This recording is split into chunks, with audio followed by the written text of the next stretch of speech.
we have seen that, yeah. So I put the little fish there, so the next ones to buy, right? I think they're quite different, the stories, actually. I talked to each one of them, they have different perspectives, and I think it's also good. I mean, what we're missing in Switzerland is sort of, okay, Abacus, compliments, but most companies, when they get successful, they get bought away, right? So we want to have someone, you know, that really makes it here. That would be great. It doesn't have to be SAP, something modern, but it's the next wave, right? So I hope out of this craziness might come something like this, Christoph. So now we're going to have these pitches, so new ideas, new entrepreneurs, new founders, starting their craziness. And I would like to ask Marco first to tell us his story. Thank you, Marco.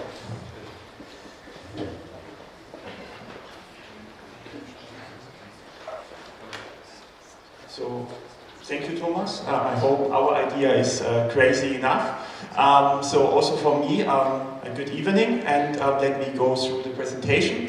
I would like to start with motivating the typical problem you are facing, or most of us are facing in organizations. For the sake of this presentation, let's simply call the amount of data, so all the data organization has, let's call that a data lake. And in this data lake, we have data in various databases that come with the different software the company uses, the organization uses, the databases for software that has been developed in-house, and so on. There are files, like Excel files, CSV files, JSON files, and so on, which contain data. There are multimedia objects, and there are also IoT, stuff from IoT devices, like sensor data, measurements and stuff. All of that goes into our data lake. There is data which is stored in various cloud services and cloud solutions, like AWS or Azure or Google Cloud and whatever. And there's also data that comes from social media, like visitors on our pages and stuff. And yeah, I mean, you have all that data, and it would be nice to use all this data, but in reality, it's not really a data lake, it's more like a data swarm that we are facing. So the data is around, and if we could make use of that data, it would be great. But we can't use it because it's disconnected, and it's very difficult to really combine this data. So in a perfect world, we would have one single source of truth which we can connect to, where we can simply check, where we have all the connections, where we have all the information about a specific customer or a specific product, whatever we need. We can simply create this one system and get all information. And we can integrate this single source of truth into our internal processes. Our data scientists can use it to do analysis, to find out what our customers need, to adapt our products. And of course, we can also build internal applications directly accessing this data pool. But building such a data pool is very difficult because data is spread all around in different applications that are based on different data models that use different query languages.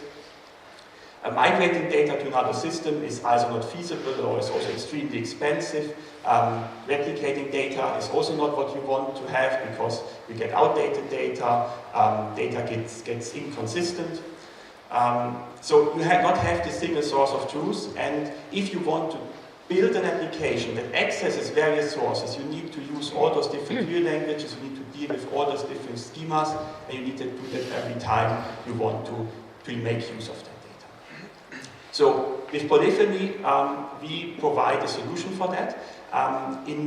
It's like a middleware that sits between your various applications and your data scientist's needs and connects to all those different databases, data silos you have in your organization, and allows you to query all of the databases to that one single interface, mapping, access, and providing you one interface to use.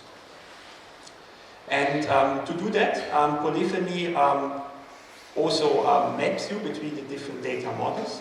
So if you, for example, have a relational database system and MongoDB, so document system, which contains data, and you want to combine the data, so for example, join some collection with some relational table to find, maybe to combine or get the information about a specific customer. You can do that using Polypheny. You can use SQL, for example. So if your internal application wants to use SQL, you have a relational interface where you have all that schema mapped together. The system maps it, does the combination, push down the queries, combines the results, and returns it for you as a relational view on that data. And you can also do that with another application where you, for example, want to use Cypher because that makes more sense in that setup, or for that application need, you can use another query interface of Polypheny and get a graph view on all of your data. So you can choose the query language that best suits your needs for your application, and at the same time access all the data that is around and combine it. So in a nutshell, you get access to all your data in your organization at real time. So it's not that you need to pre-aggregate or that you need to decide before what kind of queries you want to run. We have internal mechanisms to optimize such access patterns that it's not always needs to run, but you can do arbitrary queries against everything in real time, independent of how and where it is stored. We have support for various data types. I mean, I cannot say for all data types because someone of you will know some crazy data format we do not yet support, but we support everything that is major and around, so structured, unstructured data, graphs, relational, documents, multimedia, Excel files, Google Sheets, blockchain, whatever. You can combine data from various sources and different data models for business analytics, machine learning, AI applications. And we support industry standard query interfaces like JDBC, query languages like SQL, MQL, so the MongoDB query language, REST interface, SQL, you name it. So we are a company, a startup that originates from academia. Polypheny started as a research project at the University of Basel, and in 2017 funded by the Swiss National Science Foundation in a research project.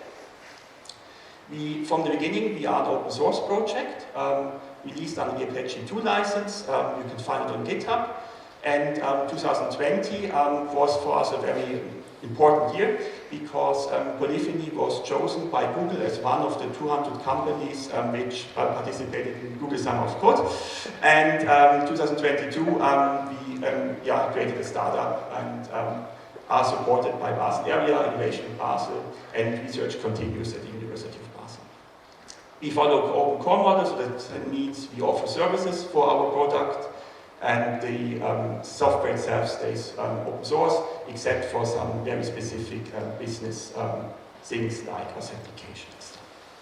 So in the last years we worked on this transition from academia to industry, making a research system ready to be used in industry. We did that this whole year, and we will finish also this year with that, and now seeking for companies that value this innovation we can bring, and want to adopt Polypheny and develop further with us. So thank you.